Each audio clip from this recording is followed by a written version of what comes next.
Guys मुझे बहुत शौक चढ़ा था, मौसी बनूंगी, मौसी बन गई मौसी। लो लो ये रही देखो ठल्लो। मतलब ऐसा लगता है ये अपनी माँ की पिल्ली नहीं है, मेरी पिल्ली ज्यादा है, क्योंकि 24 घंटे ये रहा रहती है।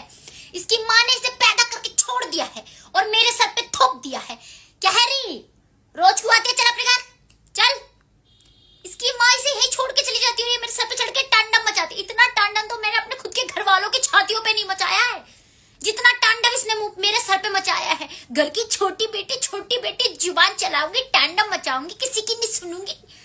लो इसने मेरे सर पे मेरे ही कारनामे लाके मेरे ही ऊपर थोप दिए। अब मुझे समझ आ रहा है कि मेरे घर वाले मुझे क्यों पसंद नहीं करते हैं। क्या कहना चाह रही है? बैठ जा, कहीं पता हूं अभी।